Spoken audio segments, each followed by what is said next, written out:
protein sebagai suatu bahan kimia atau disebut dengan biokimianya. Jadi ini tujuannya ada 3.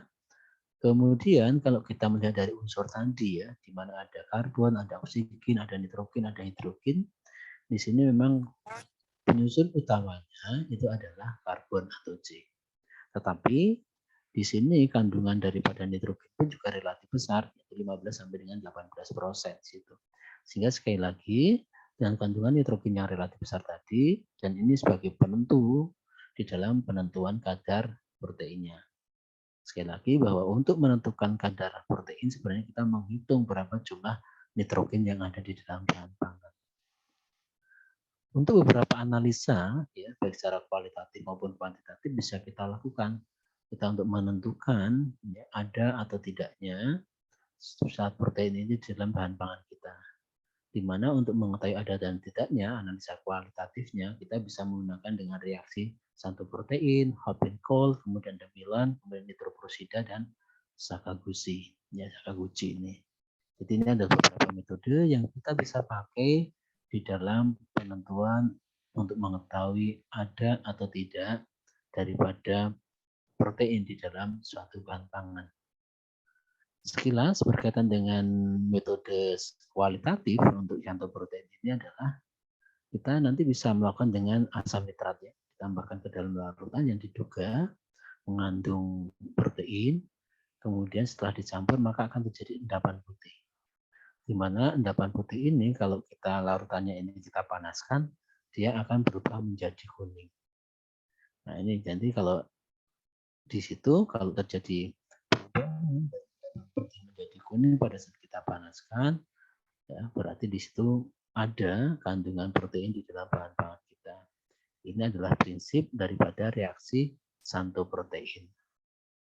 Di mana untuk reaksi positif ini ya, jadi di situ adalah untuk protein yang mengandung tirosin, fenilalanin, dan triptofan.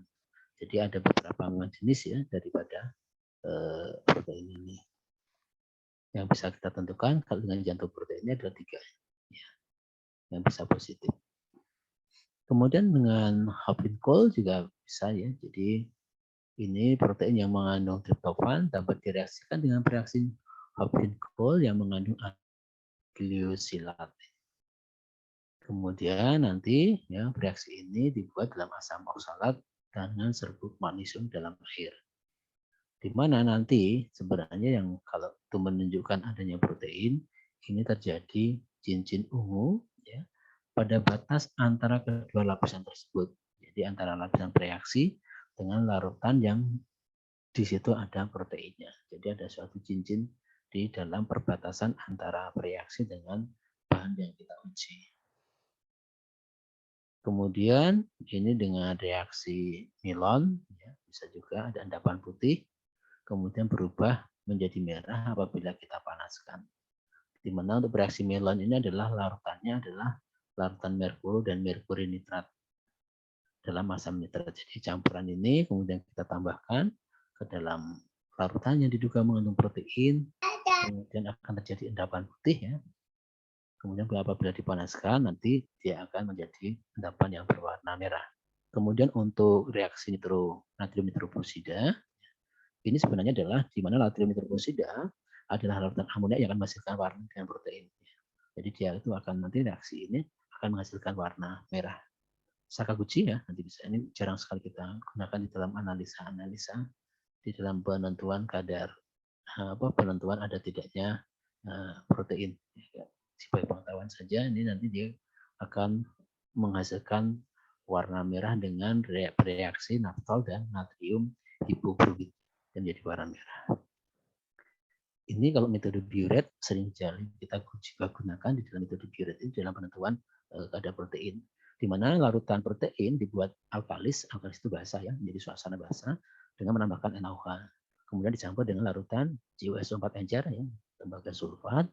Kemudian uji ini untuk menunjukkan adanya senyawa-senyawa yang mengandung gugus amida. Amida itu adalah yang mengandung gugus amin itu ya NH3 ya.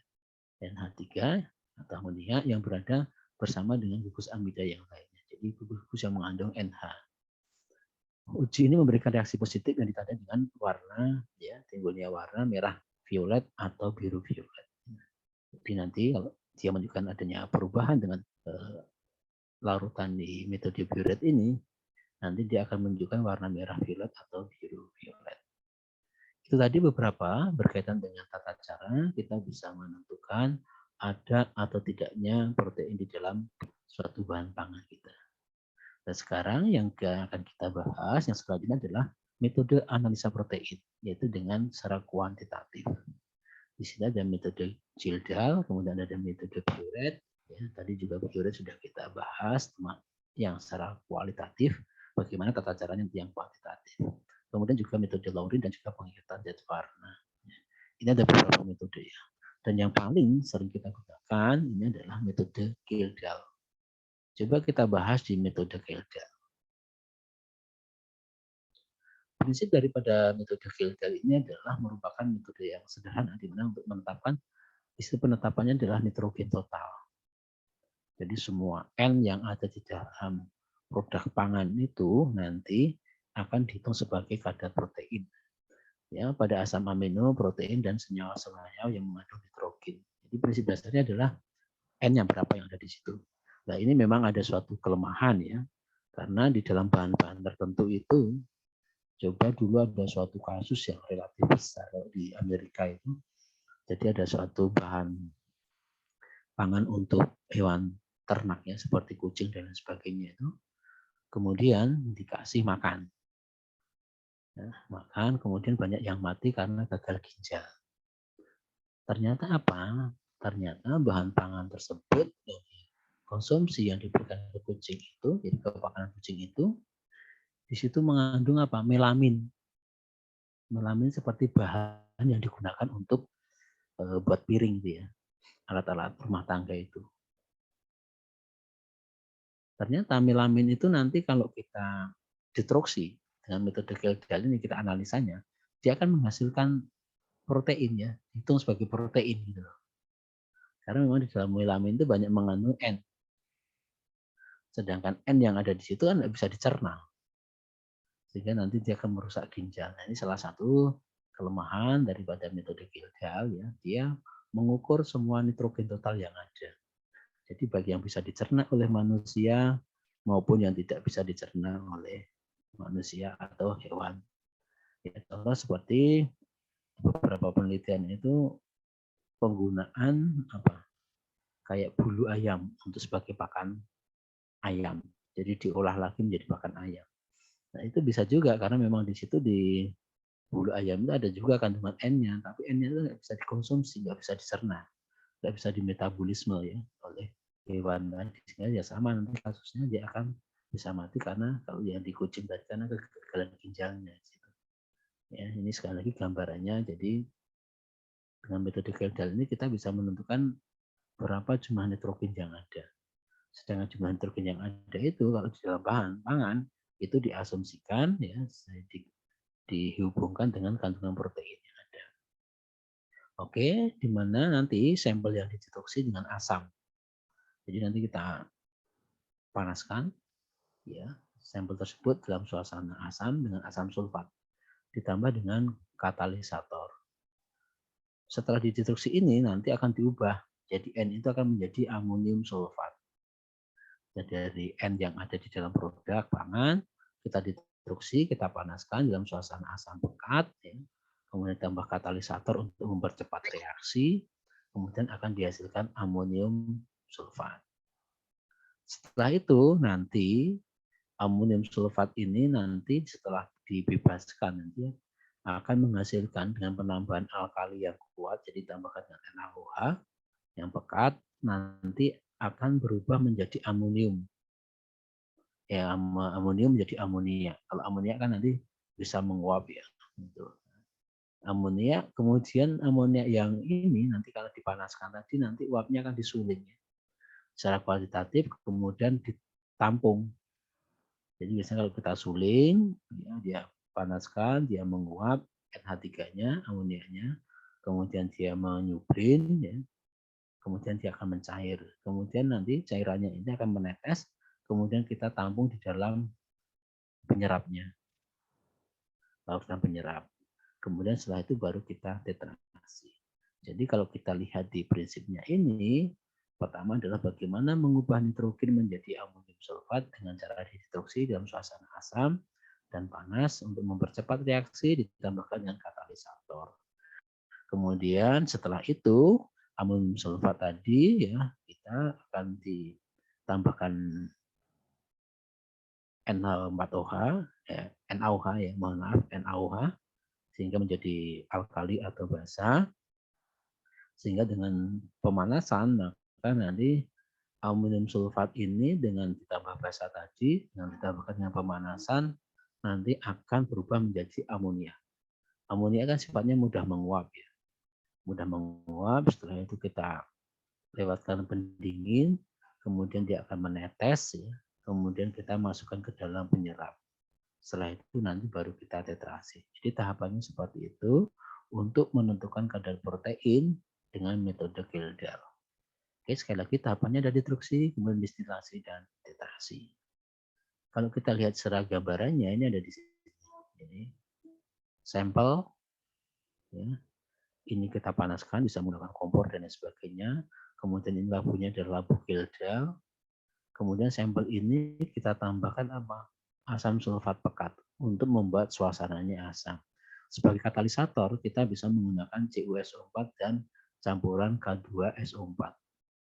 Katalisator fungsinya adalah untuk mempercepat reaksi, tetapi dia tidak ikut reaksi. Nah, ini kita destruksi beberapa lama ya, sampai larutannya itu menjadi jernih. Setelah jernih, kemudian kita dinginkan, kemudian kita pindahkan di sini, kita distilasi. Ya. Ini ada labu, ya. Kemudian ini tadi cairannya ini kita pindahkan ke semuanya secara kuantitatif, diberas dengan Aquades. Setelah itu nanti ditambahkan apa? Hasil distilasi tadi ditambahkan dengan NaOH sampai menjadi basa. Fungsinya apa? Fungsinya adalah merubah, kalau di sini tadi hasilnya adalah dari nitrogen total menjadi amonium sulfat, kemudian dimasukkan ke sini, amonium sulfat setelah ditambah dengan NaOH, maka dia menjadi amonia. Untuk membantu memisahkan amonia dengan cairannya, karena NH3 atau amonia ini mudah menguap, maka dipanaskan. Panaskan, dia akan menguap di sini, kemudian dengan adanya pendinginan, maka dia akan menyubrin menjadi embun, kemudian menetes di sini. Kemudian nanti, karena ini sifatnya basa ya, NH3 ini, maka penyerapnya bersifat asam. Larutan yang bisa kita gunakan apa? Bisa menggunakan HCl atau dengan menggunakan asam bor. Nah, ini didestilasi secara terus-menerus sampai semua amonianya itu habis. Cara untuk mengetahuinya gimana? Amonianya habis. Ini kita menggunakan kertas lakmus merah di sini. Jadi kita angkat, kita ambil dulu. Tapi nanti setelah itu ini dibilas terlebih dahulu dengan Aquades. Setelah itu kita tetesan yang dari hasil distilasi ini kita teteskan di kertas lakmus merah. Kalau kertas lakmus merah ini tetap menjadi merah, berarti semua amonianya sudah habis terdistilasi. Tetapi kalau lakmus merahnya ini masih menjadi ditetesi dengan hasil distilasi ini masih warna biru, maka di situ amonianya masih, sehingga proses distilasinya dilanjutkan. Nah, nanti ini ya prosesnya ya, dalam proses destruksi kemudian distilasi. Setelah itu nanti kita lakukan hasil daripada proses distilasi ini, ya, nanti kita lakukan titrasi. Di tahapan destruksi ya, saya jelaskan kembali. Ini nanti sampel nanti akan diperlakukan di dalam labu Kildare, ditaruh di situ, ditimbang, taruh, kemudian ditambah asam sulfat pekat, panaskan. Kemudian terbentuk amonium sulfat tadi. Kemudian ditambah dengan apa untuk mempercepat reaksi katalisator. Bisa menggunakan campuran ini, ya. Atau juga bisa menggunakan dengan selenium reagent mixture. Ini juga sudah ada di sini. Nanti reaksi yang terjadi yang terpenting adalah terbentuknya amonium sulfat. Ini kalau yang lebih modern alat destruksinya. Kalau yang tadi kan kita menggunakan ini Labu-Gilgal. Tapi ada beberapa alat modern nih. Jadi kita bisa langsung bisa mendeteksi itu bisa 12, bisa 6, ya tergantung dari alat kita ya. Deteksinya jauh lebih cepat. Kemudian tadi kalau di deteksi ini kan nanti menghasilkan asam dia. Ya, asamnya keluar, kemudian ditangkap di sini. Ini isinya adalah NaOH. Sehingga nanti dari asam ini nggak langsung ke udara, tapi ditangkap dinetralkan ke NaOH, nanti setelah itu dibuang ke IPAL. Ini yang modern. Oke, distilasinya tadi ya, setelah menjadi asam amonium sulfat, kemudian tambah dengan NaOH akan berubah menjadi NH3. Ya, kemudian nanti ditangkap, karena NH3 ini bersifat basa, maka ditangkap dengan larutan yang sifatnya asam. Jadi kita bisa menggunakan HCl maupun dengan asam borat. Ini distilasinya yang modern. Ini lebih cepat. Jadi nanti dari tadi labu distilasi yang ada di sini, ini nanti setelah itu langsung kita pasang. Pasang di sini, panaskan, prinsipnya sama sih. Cuma alatnya lebih modern. Kemudian ditampung di sini. Ada juga yang alatnya itu langsung tetrasi nanti. Digabung dengan alat tetrasinya juga ada. Bisa juga yang terpisah-pisah seperti ini. Kalau terpisah seperti ini nanti tetrasinya bisa menggunakan bulat seperti biasa. Tetapi kalau yang gabung lagi ada. Nanti otomatis nanti juga di situ. Tapi prinsip dasarnya sama di dalam destruksi ini adalah mengubah amonium sulfat menjadi amonia. Kemudian ditampung di larutan yang sifatnya asam, bisa dengan asam HCl, ya, asam klorida atau dengan asam borat. Nah, kemudian dilakukan titrasi. Ya. Lakukan titrasinya. Jadi tadi yang tampungan tadi, kalau kita menggunakan penampungnya itu HCl, maka nanti kan di situ pasti ada kelebihan HCl ya. Kelebihan HCl nanti diterasi dengan NaOH. Kita bisa menggunakan indikator PP ya, sehingga nanti sampai berwarna merah. Cara pengujiannya nanti ini kali ya, kali 100% ini ya. Jadi 14,0008 dikali 100%. Nanti yang untuk persentase. Jadi kurang kali itu. Kemudian kalau kita menggunakan sebagai ini bisa juga kita menggunakan penampungnya tadi asam borat, maka nanti ditetrasinya dengan HCl. Nah, setelah itu nanti baru dikalikan dengan konversinya. Ya, dikalikan dengan konversinya. Sini, ini adalah hasil konversinya nanti. Jenis ini konversi ini bergantung dari jenis makanan yang kita uji kadar proteinnya. Kalau dari biji-bijian maka kita katakan 6,25. Kalau dari buah-buahan 6,25 juga. Makanan ternak juga sama. Beras 5,95. Jadi ini faktor konversi yang digunakan untuk menentukan perhitungan daripada kadar protein dengan metode Gildan. Ini metode Biuret ya. Ini sebenarnya untuk kadar yang konsentrasinya kecil. Saya akan persingkat saja. Ya, coba kamu perhatikan betul ada yang metode tadi. Gildan. Kalau Biuret ini juga bisa dilakukan sih, cuma agak jarang ya.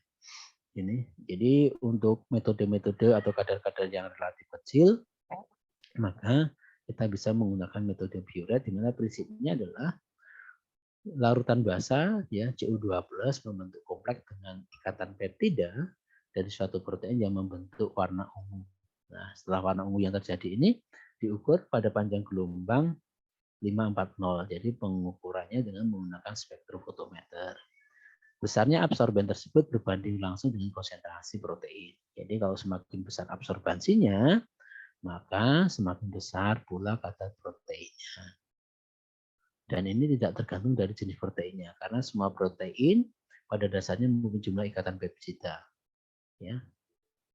Jadi nanti di sini adalah kita menggunakan, dan tentunya kalau kita menggunakan dengan metode Biuret, dengan metode absorpsi ini, spektrofotometri, maka kita juga harus membuat larutan standarnya.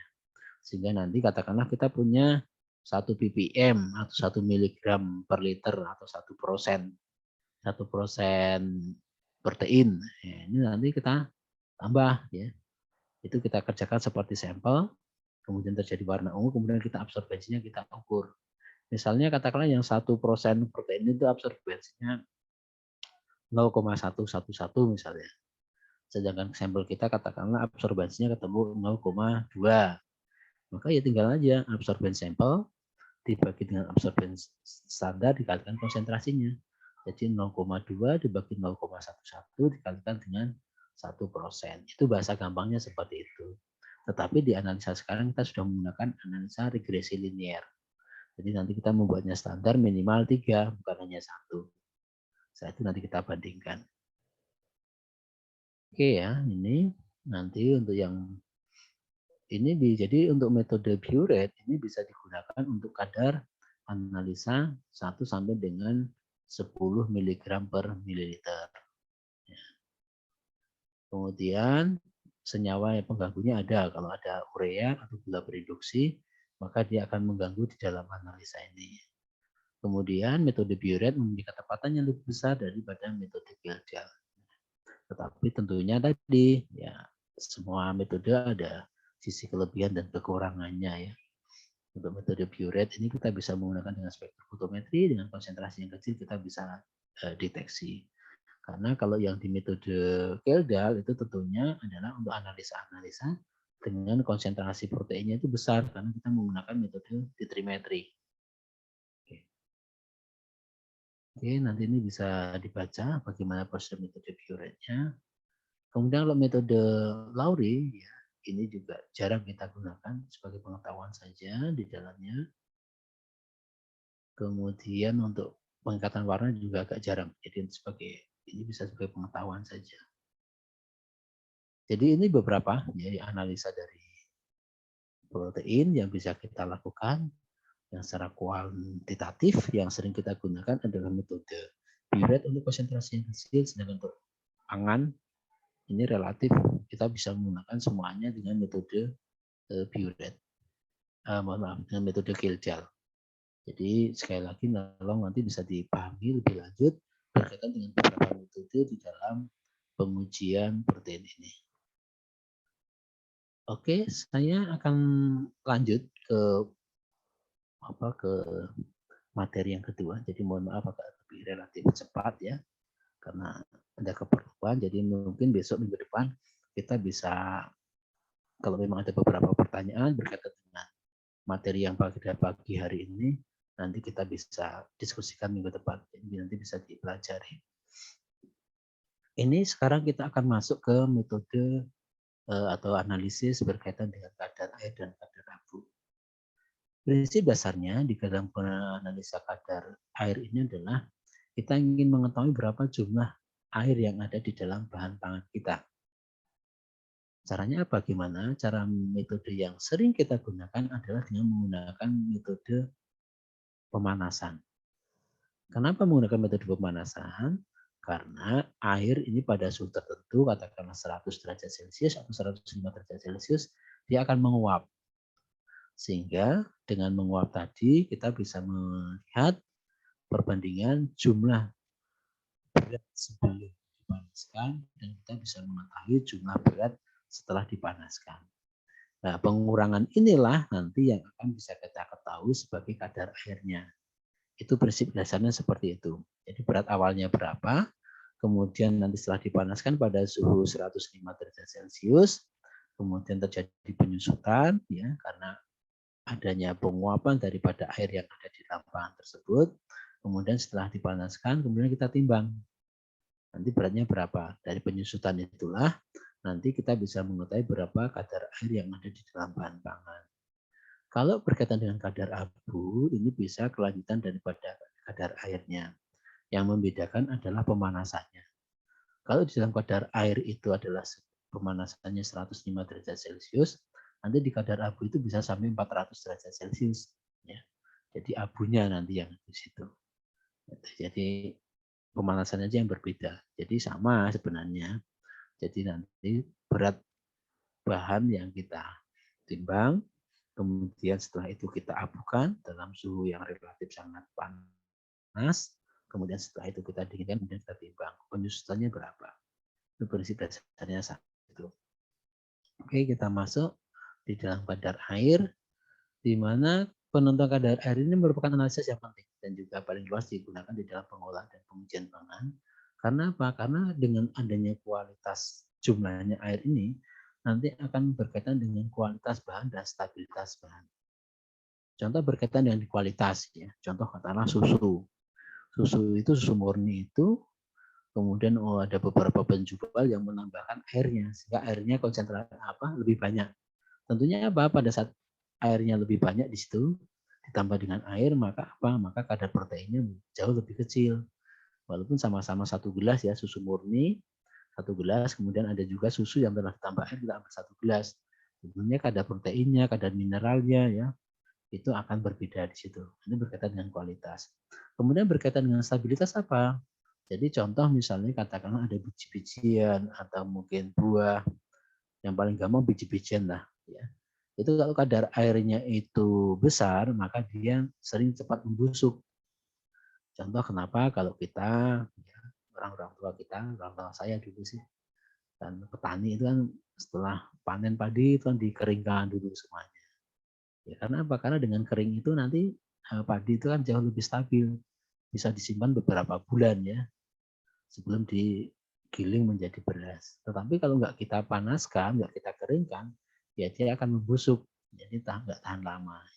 Ini berkaitan dengan stabilitas bahan.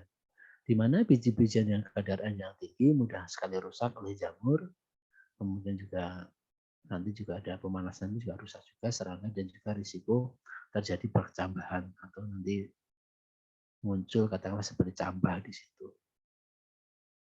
Sama seperti pada saat kita bicara dengan protein, apa sih pentingnya kita menentukan kadar air? Kadar air perlu diketahui untuk menentukan nilai gizinya sama tadi ya. Jadi kalau terlalu banyak kadar airnya, tentu kadang-kadang kita juga bisa menetapkan bahwa nilai gizinya akan berkurang. Ya. Kemudian juga menentukan standar komposisi serta di dalam peraturan pangan itu ada beberapa yang menetapkan berapa kadar airnya di situ ya. Jadi katakanlah beras yang bisa diterima di pasaran itu berapa sih kadar airnya? Atau katakanlah kita ingin menjual kopi, kita menjual beras itu kan pasti ada komposisi yang besar, pasti ditanyakan berapa kadar airnya yang disyaratkan di situ. Kemudian untuk menghitung komposisi bahan yang disajikan. Ya. Jadi kalau kita menghitung di dalam komposisi bahannya, nanti itu dalam kondisi basah atau dalam kondisi kering. Tadi kalau kondisi basah pasti biasanya kadarnya itu jauh lebih kecil dibandingkan di kondisi kering. Jadi kalau katakanlah kita ingin menghitung kadar protein pada daging yang sudah dikeringkan sama dengan daging yang basah, itu pasti nanti kan beda konsentrasi kadarnya. Sama-sama kita menimbang 1 gram, pasti yang kering ini dengan produk yang sama ya, ini pasti lebih besar konsentrasinya. Jadi sama di situ ya. Kemudian di dalam air dalam pangan itu ada namanya air bebas, air terikat kuat, kemudian air imbibizi dan air kristal. Kalau yang air bebas ini ada di dalam ruang-ruangan antar sel atau intergranuler atau di dalam pori-pori di dalam bahan pangan tersebut. Kalau yang terikat kuat ini dalam bentuk hidrida. Hidrida itu kalau kamu lihat di bahan kimia biasanya ya. Jadi misalnya di sini ada CuSO4 5H2O. Ini 5H2O ini sebagai air hidratnya. Kemudian ada juga air inhibisi. Ini air yang masuk ke dalam bahan pangan dan akan menyebabkan pengembangan volume. Tetapi air tersebut bukan merupakan komponen penyusun dari bahan pangan. Jadi dia memang masuk di situ, masuk ke dalam bahan pangan, kemudian dia bisa membuat volume itu jauh lebih besar, ya. Tetapi dia bukan komponen penyusun. Contohnya di situ ada beras, gitu. Kemudian ada air kristal, air yang terikat dalam sebuah bahan baik pangan maupun non pangan dan bentuk kristal seperti gula, garam, CuSO4 dan sebagainya. Jadi ini ada beberapa jenis istilah yang ada di dalam air dalam pangan. Ada air bebas, air terikat, air inhibisi, dan air kristal. Kemudian di dalam penentuannya kita bisa menggunakan metode pengeringan. Jadi termografimetri. Kalau kita bicara termografimetri, di situ ada 2 kosakata. Termo berkaitan dengan panas, grafi berkaitan dengan penimbangan berat kan. Metri adalah metode. Jadi kalau secara gampangnya pasti adalah bagaimana di dalam metode penentuan kadar air dengan termografimetri adalah kita memanaskan, kemudian kita timbang. Itu bahasa gampangnya gitu. Di mana bahan pengeringan adalah suatu metode untuk mengeluarkan atau menghilangkan sebagian dari air ya, dari suatu bahan dengan cara diuapkan dan menggunakan energi panas. Jadi di sini memang ada sebagian ya, karena memang kita tidak mungkin bisa menghilangkan seluruhnya, tapi sebagian itu adalah sebagian besar dari air. Cara mengeluarkan dari bahan tersebut dengan proses pengeringan dalam oven, baik oven udara maupun oven vakum. Nanti akan kita bahas. Ya, apa bedanya oven udara dengan oven vakum. Hal ini berdasarkan pada tekanan yang digunakan saat pengeringan. Jadi tekanan di milimeter Hg-nya, tekanan atmosfernya nanti yang membedakan ya antara oven udara dengan oven vakum. Oke, jadi kalau kita ingat termografimetri tadi ya, ini pasti berkaitan dengan panas dan berkaitan dengan grafi, itu kan berkaitan dengan berat ya, gravitasi ya, kita timbang di situ. Kita masuk di oven udara, di mana prinsip oven udara ada didasarkan pada berat yang hilang, sehingga sampel yang seharusnya mempunyai stabilitas panas yang tinggi dan tidak mengandung komponen yang mudah menguap. Artinya di sini prinsip dasarnya pada saat kita menggunakan metode oven udara untuk penentuan kadar air, bahwa nanti sampel itu setelah kita timbang kemudian kita panaskan pada suhu tertentu. Ya, sehingga nanti airnya yang ada di dalam sampel tersebut akan menguap atau hilang. Setelah itu baru nanti kita dinginkan, kemudian kita timbang kembali. Berapa pengurangan atau berapa jumlah berat yang hilang itu menunjukkan berapa jumlah kadar airnya. Di mana untuk metode oven udara ini akan baik apabila digunakan untuk apa? Untuk bahan pangan yang mempunyai stabilitas pada saat dipanaskan dalam suhu yang tinggi. Ya, kemudian juga tidak mengandung bahan-bahan atau komponen yang mudah menguap. Karena kalau mengandung bahan-bahan komponen yang mudah menguap, ini sebenarnya yang nanti yang hilang itu bukan air, tetapi komponen lainnya. Misalnya katakanlah di situ ada alkoholnya. Alkohol itu akan menguap di bawah 100 derajat, 70 derajat dia sudah menguap ya. Maka sebenarnya kehilangan itu kan bukan kehilangan dari airnya. Sedangkan prinsip yang daripada penggunaan metode termografimetri ini adalah perbedaan ya antara berat awal dengan berat akhir setelah dipanaskan. Dan itu bisa dikonversi sebagai banyaknya air yang ada di dalam bahan pangan. Kemudian air yang dikeluarkan ini pada tekanan 760 mm Hg ya, 1 atmosfer pada suhu 100 derajat Celcius sebagai titik didih daripada air. Jadi pemanasannya pada suhu 100. Tapi biasanya di dalam praktikumnya kita menggunakan 105. Faktor-faktor yang mempengaruhi ya di dalam metode oven udara ini adalah penimbangan contoh. Jadi penimbangan contoh harus kuantitatif ya. Kemudian kondisi oven, kemudian pengeringan contoh, perlakuan setelah pengeringan. Jadi setelah dikeringkan itu kan perlu kita dinginkan dulu dan itu masuk di dalam eksikator. Sehingga nanti suhunya pada saat kita timbang itu sama dengan suhu yang ada di ruang laboratorium. Kemudian yang mempengaruhi dengan kondisi ovennya sendiri apa? Fluktuasi suhu. Jadi kalau ovennya itu suhunya tidak stabil, ya dia juga akan berpengaruh.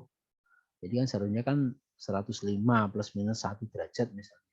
Jadi pemanasannya katakan dari suhu 104 sampai dengan 106. Nah kalau suhunya itu nanti turun atau dia lebih, ya nanti kan berpengaruh di situ. Kemudian kecepatan aliran, ya, aliran udara di situ juga mempengaruhi. Kemudian kelembaban juga berpengaruh di situ. Karena kelembaban itu menunjukkan berapa kadar uap air yang ada di udara. Prinsip penetapan kadar analisa di sini adalah ya, bahwa analisa kadar air dengan cara pengeringan prinsipnya adalah menguapkan air yang dalam yang ada dalam bahan dengan cara pemanasan. Ini tadi sudah saya jelaskan. Jadi berapa jumlah berat yang hilang itu sebagai jumlah air yang ada di dalam bahan pangan. Bahan ditimbang hingga berat konstan dan dapat diartikan semua air sudah teruapkan. Jadi nanti penimbangannya itu tidak hanya cukup satu kali ya, pemanasan, kemudian kita dinginkan, kemudian kita timbang, itu tidak cukup satu kali, sekali sudah selesai enggak. Karena di sini bahwa ini harus penimbangannya itu konstan. Nah, sekarang istilah konstan itu apa? Konstan itu bukan tetap sama ya, katakanlah setelah dipanaskan, dinginkan beratnya adalah 1 gram, 1,00. Maka di situ harus 1,00 ya enggak. Jadi ada suatu selisih. Ya. selisih yang masih bisa diterima, sehingga itu bisa dikatakan konstan. Berapa konstan itu nanti ada di dalam analisanya. Tentunya dengan metode oven udara yang relatif sangat sederhana ini ya, sangat mudah dilakukan, ini ada kelemahannya. Di mana dengan pemanasan yang pada suhu 100 derajat Celcius, ini yang ikut menguap itu bukan hanya air saja. Ya. Yang hilang bukan hanya uap air saja, tetapi bisa juga dari alkohol, asam asetat, minyak asid, dan sebagainya. Artinya di situ zat-zat yang mudah menguap pada bahan pangan tersebut juga akan hilang. Ya. Kemudian dapat terjadi reaksi selama pemanasan yang menghasilkan air atau zat lain yang mudah menguap. Jadi sekali lagi pada saat kita bahan pangan tadi dipanaskan pada suhu tertentu tadi, bisa jadi terjadi suatu reaksi. Dan seringkali reaksi itu menghasilkan apa hasil reaksinya? Itu adalah air sendiri gitu loh. Nah, sehingga nanti situ akan menambah berapa jumlah kadar air yang ada. Atau bisa juga menghasilkan zat lain yang mudah menguap. Kemudian bahan yang mengandung bahan yang dapat mengikat air secara kuat. Sulit melepaskan airnya meskipun sudah dipanaskan. Jadi ada suatu produk-produk tertentu atau bahan-bahan tertentu, dia itu mengikat airnya sangat kuat sekali. Sehingga pada saat kita panaskan di dalam suhu 100 derajat Celcius, airnya itu tidak bisa lepas. Nah, sehingga nanti kadar airnya ini nanti akan kecil, walaupun sebenarnya sesungguhnya dia besar. Karena apa? Karena pada saat kita panaskan dengan suhu lebih dari katakanlah suhu 100 derajat Celcius, ini ikatannya terlalu kuat. Kemudian ada alat yang kita gunakan, alat lapangan adalah cawan ya, sebagai wadah untuk penimbangan, oven kemudian untuk pemanasan, desikator atau sektor untuk menstabilkan suhu juga di situ. Jadi kalau dari oven biasanya panas ya. Kemudian kita masukkan ke desikator sampai suhu kamar. Dan juga di dalam desikator ini nanti apa? Kenapa kita tidak tempatkan di tempat terbuka? Karena kalau di tempat terbuka nanti uap air yang ada di udara itu akan menempel lagi ya. Nanti akan terikat lagi dengan bahan yang kita panaskan tadi pada saat kondisinya itu suhunya itu sama dengan kondisi yang ada di temperatur kamar tadi dengan bahan pangannya. Kemudian kalau desikator ini nanti kan di situ ada zat pengikatnya. Jadi uap air yang ada di dalam wadah desikator itu bentuknya seperti toples ya. Nah, nanti udaranya itu nanti akan diikat ada suatu zat yang bisa mengikat air gitu. Sehingga nanti bahan yang kita panaskan tadi yang sudah kita panaskan kemudian kita taruh dalam desikator atau eksikator ini, uap air yang ada di dalam udara ini tidak akan masuk ke dalam atau tidak terikat di dalam bahan yang sudah kita panaskan. Kemudian untuk mengetahui beratnya tentunya kita menggunakan timbangan analitik. Ini jadi nanti tahap analisisnya. Jadi cawan itu harus kita bersihkan kering dulu, kemudian kita oven selama 15 menit. Setelah itu kita dinginkan, masuk ke dalam desikator. Kemudian setelah itu nanti ya pada saat mengambil cawan ini jangan menggunakan tangan ya, tapi menggunakan penjepit. Karena kalau menggunakan tangan apa nanti lemak-lemak yang ada di dalam tangannya akan menempel sehingga menambah berat di situ. Ya. Oke, kemudian cawan yang sudah didinginkan kemudian ditimbang ya.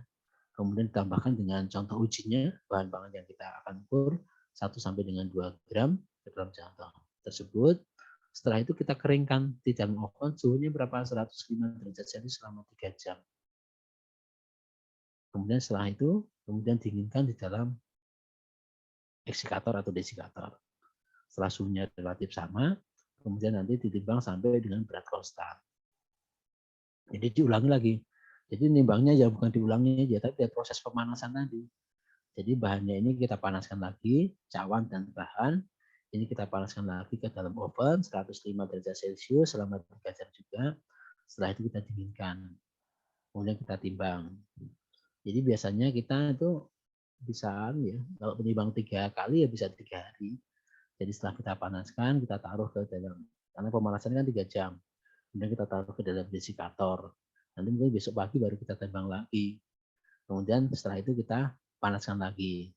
Setelah 3 jam kita masukkan ke desikator, besok paginya kita timbang lagi. Sampai didapatkan berat konstan. Di mana berat konstan ini adalah berat tetap. Itu adalah perbedaannya antara penimbangan pertama dan kedua, atau ketiga dan selanjutnya itu adalah tidak boleh lebih dari 0,0005 gram atau 0,5 miligram. Itu yang dinamakan berat konstan. Jadi berat konstan itu tidak harus sama ya, tapi ada suatu toleransi di mana tidak boleh perbedaannya itu tidak boleh lebih dari 0,0005 gram. Itu yang metode oven terbuka tadi ya, tanpa vakum. Kalau ini vakum itu prinsipnya sebenarnya sama. Cuma dia menggunakannya adalah suhunya itu di bawah 100 derajat Celcius. Sehingga tekanan atmosfernya nanti beda lagi, dia lebih kecil. Dan ini digunakan untuk apa? Untuk sampel-sampel yang mengandung ya, bahan yang mudah menguap. Nah, salah satu kelemahan di dalam metode oven udara itu kan yang menguap tidak hanya airnya saja, tetapi untuk bahan-bahan yang mudah menguap seperti alkohol, minyak atsiri, dan sebagainya kan juga ikut menguap. Maka di sini nanti ya, kita menggunakannya apa? Kita menggunakan dengan suhu yang lebih kecil.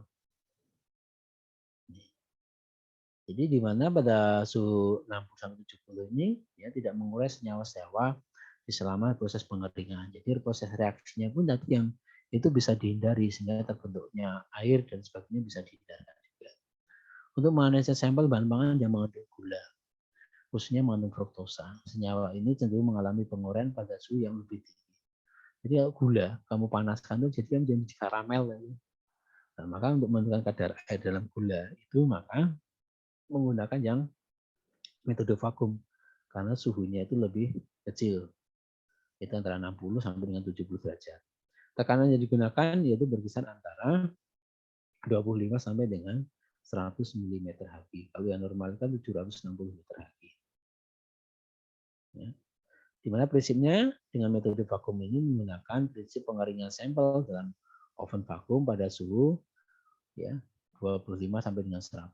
Tapi sebenarnya biasanya kita menggunakan yang di bawah 100 pasti. Ya. Itu antara 60 sampai dengan 70 derajat. Prinsip dasarnya sama ini ya. Cuma nanti oven yang kita gunakan aja yang berbeda. Jadi tetap kita memanaskan cawan kosong, kemudian setelah itu kita dinginkan, kemudian kita timbang, setelah itu kita timbang bahannya, kemudian dikeringkan pada suhu 70 derajat Celcius dengan tekanan 20 mm Hg selama 2 jam. Kemudian kita masukkan desikator, kemudian kita timbang sampai berat konstan.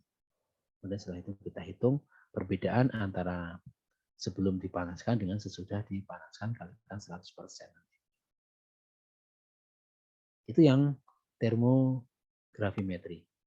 Yang kedua adalah metode destilasi atau termovolumetri. Kalau kita lihat di sini termovolumetri artinya dipanaskan, kemudian uap air yang ada ini ditangkap. Ditangkap, kemudian kita bisa melihat berapa volumenya. Jadi hampir seperti proses destilasi. Jadi dipanaskan, airnya menguap, ya, menguap. Kemudian airnya tadi ditampung seperti pada destilasi. Karena ada suatu proses pendinginan, sehingga nanti uapnya itu akan mengembun, kemudian dia akan menetes, kemudian ditampung pada wadah yang berskala, sehingga nanti bisa diketahui berapa volumenya. Prinsip gampangnya seperti itu. Ya. Digunakan untuk menetapkan air pada suhu yang mudah menguap. Jadi biasanya adalah untuk kadar-kadar air tetapi di mana bahannya itu mudah menguap. Memiliki kandungan air yang tinggi dan bahan yang mudah teroksidasi sehingga pengeringan dilakukan tidak menghilangkan kadar air secara seluruhnya. Destilasi dilakukan melalui 3 tahap. Yang pertama adalah evaporasi, di penguapan, yaitu memindahkan pelarut ya, sebagai bahan uap air dari cairan pemisah dan cairan yang ada di dalam kolom. Kemudian memisahkan komponen dengan titik-titik yang lebih rendah, ya, yang lebih volatil dari komponen lainnya yang kurang volatil. Jadi volatil adalah mudahnya untuk menguap, zat yang mudah menguap, itu namanya volatil. Kemudian kondensasi, cairan dari uap cair yang mendapatkan fraksi pelarut yang lebih volatil. Jadi nanti sini adalah prosesnya sama di dalam proses distilasi, pasti ada evaporasi, kemudian nanti juga ada kondensasi. Ya. Metode destilasi dalam penetapan kadar air digunakan untuk semua pelarut yang immiscible, yaitu pelarut yang tidak dapat saling bercampur dengan air. Jadi dia tidak bisa campur dengan air gitu. Kemudian disuling bersama-sama dari contoh yang telah ditimbang dengan teliti. Pelarut tersebut memiliki titik didih sedikit di atas titik didih air. Pelarut yang biasa digunakan bisa toluen, selin, atau campuran pelarut-pelarut ini dengan pelarut yang lainnya. Jadi kita bisa menggunakan. Jadi di sini nanti apa? Jadi bahan yang sudah kita timbang itu kita tambahkan dengan toluen. Setelah itu nanti kita distilasi, di mana toluen sama airnya itu nanti akan ikut naik terdistilasi. Kemudian dia akan menyublin, ya, kemudian menjadi embun tadi. Kemudian nanti di situ akan kita tampung. Nah, pada saat kita tampung itu kan di situ pasti ada 2 lapisan. Karena antara pelarut ya seperti toluen tadi tidak bercampur dengan air. Di mana toluen ini mempunyai biji yang lebih kecil sehingga nanti akan terjadi 2 lapisan. Yang di bagian atasnya adalah toluen karena bijinya lebih kecil dibandingkan air. Kemudian yang di bagian bawah itu adalah airnya. Karena dia bijinya lebih besar dibandingkan dengan toluen. Dengan perbedaan biji ini dan adanya ketidakbiasaan untuk bisa bercampur, ya, tidak bisa bercampurnya antara toluen dengan air tadi, maka dia akan memisah. Pada saat memisah, ya, kalau kita tampung pada katakanlah di gelas ukur katakanlah, itu kan ada skalanya. Nanti bisa terlihat berapa jumlah airnya dan berapa jumlah pelarutnya ini. Jadi memisah dia. Sehingga dengan kita bisa mengetahui jumlah airnya tadi, kita bisa mengetahui berapa jumlah kadar airnya. Ini adalah prinsipnya, ya, kalau kita menggunakan dengan termovolumetri. Jadi prinsipnya dari distilasi, kemudian hasil distilasinya air tadi ditampung di dalam wadah yang berskala sehingga kita bisa mengetahui berapa konsentrasi daripada zat atau kadar air dalam bahan tersebut. Ini nanti bisa prinsipnya sudah saya jelaskan tadi. Ini oke cara kerjanya.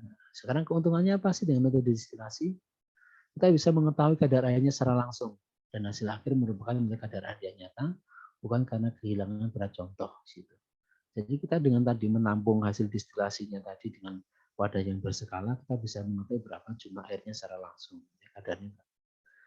Hasil lebih teliti dibandingkan dengan metode oven, ya, dengan metode pengeringan. Waktu analisanya pun juga relatif sangat singkat, peralatannya juga sederhana, jadi kita bisa menggunakan wadah distilasi tadi dengan metode distilasi biasa. Kelemahannya di mana permukaan gelas ini harus kering dan bersih, ya. Jadi kalau nggak kering dan bersih nanti ada gelembung-gelembung itu nanti dia akan menambah volume. Senyawa alkohol dan gliserol mungkin ikut terdistilasi bersama air dan dapat mengakibatkan data yang diperoleh lebih tinggi. Jadi memang ada beberapa zat yang ikut menguap juga seperti alkohol terdistilasi juga di situ. Dan kalau alkohol, gliserol ini kan bisa bercampur dengan air sehingga nanti dia menghasilkan kadar yang lebih tinggi. Pelarut yang digunakan mudah terbakar. Jadi seperti kalau kita menggunakan benzen itu nanti harus hati-hati, ya. Kemudian kelitian membaca volume air yang terkondensasi terbatas. Jadi karena apa? Karena kalau kita menampung dalam wadah yang relatif besar, maka ketelitian di dalam kita membaca seperti membaca buret itu kan, kalau buret kan volumenya diameternya kecil. Jadi bisa teliti. Tapi kalau kita menampung, kalau di gelas ukur itu kan relatif besar diameternya, sehingga kesalahan di dalam pembacaan mungkin bisa terjadi. Kemudian nanti yang ada juga secara kimia. Jadi untuk cara kimia ini agak jarang sekali sebenarnya. Prinsipnya kalau secara kimia ini ada beberapa yang paling mudah, yaitu adalah menangkap air di dalam bahan pangan tersebut dengan menggunakan seperti silika gel. Jadi contoh kalau kita beli sepatu, beli tas, ya, itu kan kadang-kadang ada satu wadah, kemudian tertaruh di situ. Sebenarnya itu adalah silika gel. Fungsinya adalah untuk mengikat dari uap air yang ada di dalam udara.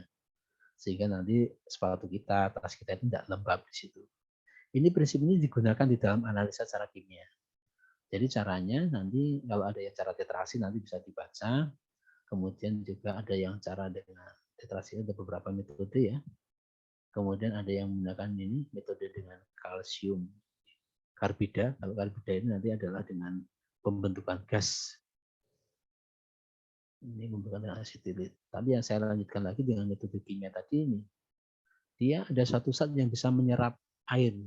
Jadi nanti bahan itu kita timbang, kemudian kita masukkan ke dalam suatu wadah, bisa ke dalam desikator itu, kemudian nanti di sampingnya kita berikan zat-zat yang bisa menyerap air, seperti B2O5, kemudian juga barium monoksida, kemudian magnesium klorat, CaCl, H2SO4 pekat, dan sebagainya.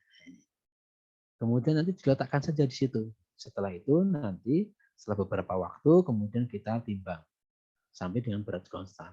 Nah, ini beratnya ini hilangnya berat ini beratnya apa antara waktu sebelum kita taruh di tempat zat-zat yang menyerap air tadi sebelum dan sesudah nanti hilangnya ini sama dengan berapa jumlah air yang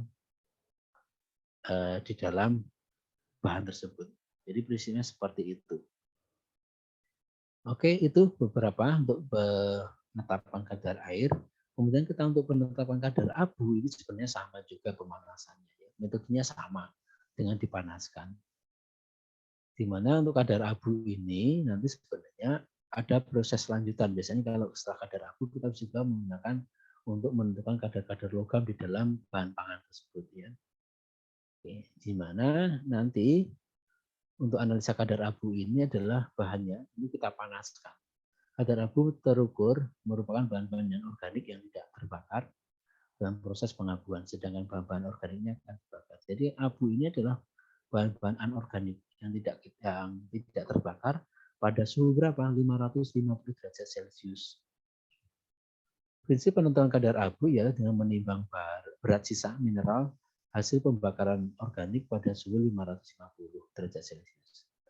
Jadi sama, cuma ini nanti kan tentu tidak menggunakan cawan kaca ya, karena suhunya 550. Kalau kita menggunakan wadahnya cawan dari kaca atau wadah dari kaca, dia akan pecah.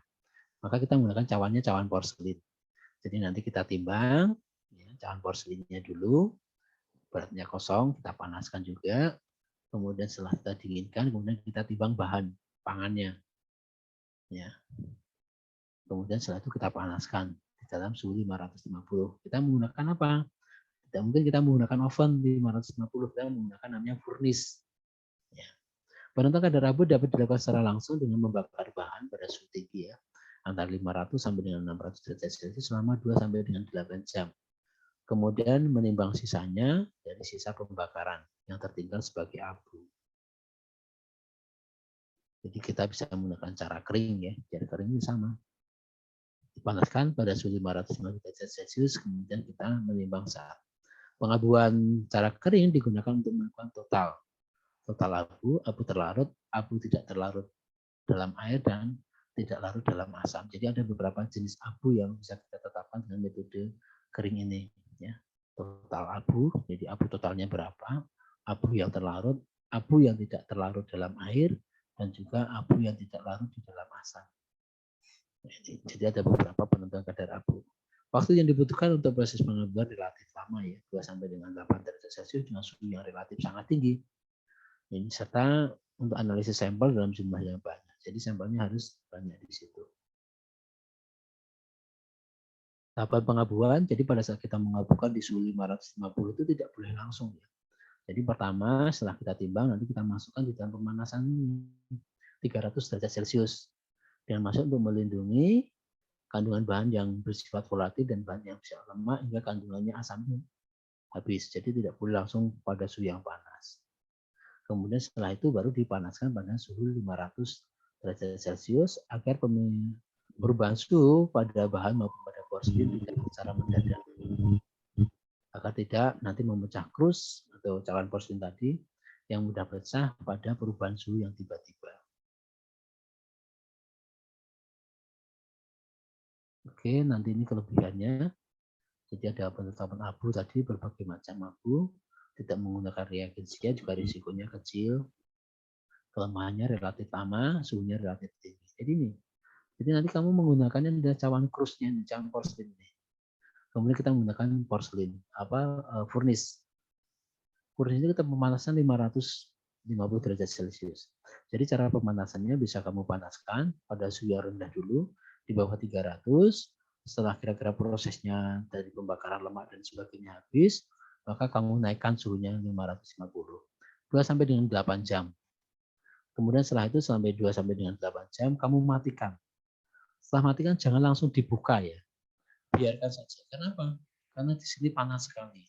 Di dalam furnace ini panasnya 550 derajat Celcius, sedangkan ruangan kita paling 30 derajat. Kalau kamu buka, apa yang terjadi? Furnace-nya atau cawan porselinnya itu pasti akan pecah. Kemudian bata-bata tahan apinya yang ada di dalam furnace ini juga akan pecah. Sehingga caranya gimana? Biasanya kalau kita melakukan ya sudah, kita matikan saja, kemudian baru besok paginya itu kita buka. Besok paginya kita buka itu terasa masih hangat, masih agak panas itu. Sehingga suhunya mendekati suhu ruangan, itu baru kamu masukkan di dalam eksikator atau desikator ini. Setelah itu baru kamu timbang. Perbedaan ya timbangnya sama dengan konstan tadi ya. Perbedaan antara berat sebelum dan sesudah diabukan itu sebagai berat daripada kadar abunya. Oke itu ya, jadi penetapan kadar abu prinsip dasarnya seperti itu. Oke, sementara sampai di sini dulu. Nanti materi akan saya share ke PJ. Kemudian nanti tolong dipelajari. Kalau ada beberapa pertanyaan berkaitan dengan analisa kadar protein dan kadar abu pada pagi hari ini, bisa kita diskusikan di pertemuan berikutnya. Sekali lagi saya mohon maaf atas keterbatasan yang ada dan terima kasih atas perhatiannya. Bila taufiq wal hidayah, wassalamualaikum warahmatullahi wabarakatuh. Waalaikumsalam warahmatullahi wabarakatuh. Terima kasih Bapak. Terima kasih. Terima kasih Bapak.